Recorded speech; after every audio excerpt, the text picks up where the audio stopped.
काय म्हणले एवढे म्हणले मी तुम्हाला एक ह्याच्यावर लिहून देऊ का म्हणले मी म्हणलं नाही साहेब म्हणजे इथपर्यंत केलं त्यांनी. आता आपण दिलेला शब्द पाळला त्यांनी पाळा. आता मी पूर्ण काम केले बाप्पाचं माळाजवळ सोडून. माळाजवळच बी कसं जे तुतारी म्हणलं त्याला तुतारी जे करण्यासारखं आहे त्याला कमळ. ते विलयतले माझ्या गावात 100-200 मतं जास्त होते कोणाला ताईला ते बी करून घेणं गरजेचं होतं मला. उद्या ओबीसी गावात ओबीसीचे मतं मला पाहिजे उद्या निवडणूक लढताना. मला जातीवादी शिक्का नको. त्याचाही फायदाच होणार आहे. जवळ प्लस होणे विधानसभेला फायदाच आहे ओबीसी मतं घेण्यासाठी. पार्टीचं नुकसान नाही त्यात. मी जरी जवळ मतं पण बाकी 376 बूथवरली सगळी यंत्रणा मी बाप्पाला देऊन टाकली होती. हे बी तितकंच खरं प्रमाणे दिली ह्यावेळेस. म्हणजे मी माझ्या आयुष्यात पंकजा मुंडेला पहिल्यांदा धोका दिला. नुसते यंत्रणा नाही पैसे देऊन यंत्रणा पैसे बी दिलेत मी बाप्पाला.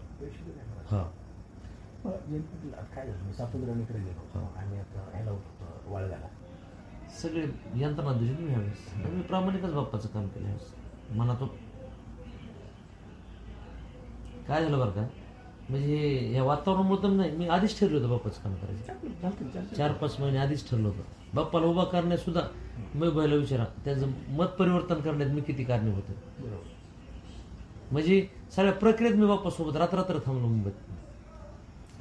हे हरामखोर लय खालच्या पातळी कोण धन्यानवाला अरे लय माय खाली म्हणून तर त्यांच्या उरावर यायचे ना आपल्याला. त्यांना खेटून आपण काही विषय नाही.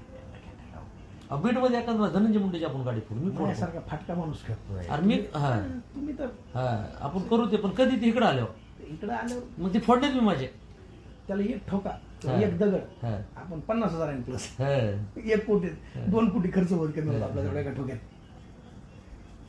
नाही प्रेस घेऊन बी काही बोलतो मी पुन्हा तसलं नाही अंगावर बी जातो पुन्हा प्रेस घेऊन ते बी लोकांचे जाहीर चॅलेंज करू त्याला. तुम्ही विनिंग असताना किंवा तुम्ही 10-5% मायनस येत असं जरी वाटलं तरी पक्ष तुम्हाला पुन्हा सोडत नाही.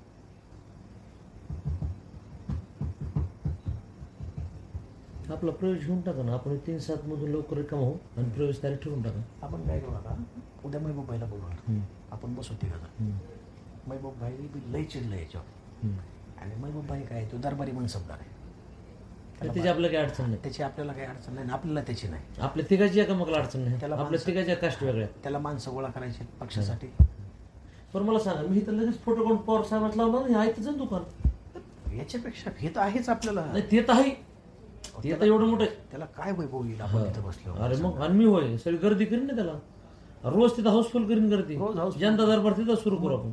एवढी मोठी वास्तू आहे ना ताब्यात ह्याच्यासारखं काय आपण हे कम्प्लीट तिथं आपण कार्यक्रम घेऊ कुठं स्टेडियमला आणि तिथं एक पवार साहेबाची सभा बी घेऊ जयंत पाटलाची सभा घेऊ.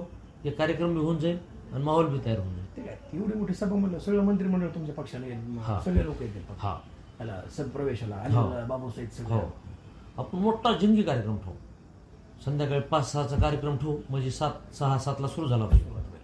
म्हणजे थोडंसं जवळ आलं लोक जरा फक्त पावसाळा संपल्यावर करावं. पावसाळा पिरियडमध्ये जमणार नाही. नाही तर मग वॉटरप्रूफ मंडप घेऊन करू. लवकर करावं लागेल आपल्याला. वेळ नाही तुम्हाला सांगा. निकालानंतर सगळे चित्र बदलणार आहेत. त्यात ऐका ना 4 जूनला निकाल लागायच्या आधी आपलं ठरवा. निकाल काही बी लागू आमचं ठरलंय म्हणून. निकाल सगळे 4 जूनच्या आधी शब्द देऊन टाकू. पण उद्याच आपण फायनल करू बैठक आणि लगेच आपण जयंत पाटील साहेबांना बोलू आणि बाप्पा आपण जाऊन त्यांची एकदा भेट घेऊ. बाप्पाला मतदानाच्या आदल्या दिवशी जाऊन भेटून केजमध्ये सगळं नियोजन लावून मी आलो रातोरात. मी भागवतावर गेलो. माहिती तुम्हाला कळलं नाही लगेच त्याला माझ्या हिरोमध्ये गेलो. पुन्हा कुणी असतं नाही ना पोलीस नव्हतं ना. सगळे बाप्पान माणसं पडली होती. लाईटी बंद केल्या त्या बंगल्याच्या. मग कसं काय माहिती होणार मला तेच कळलं नाही.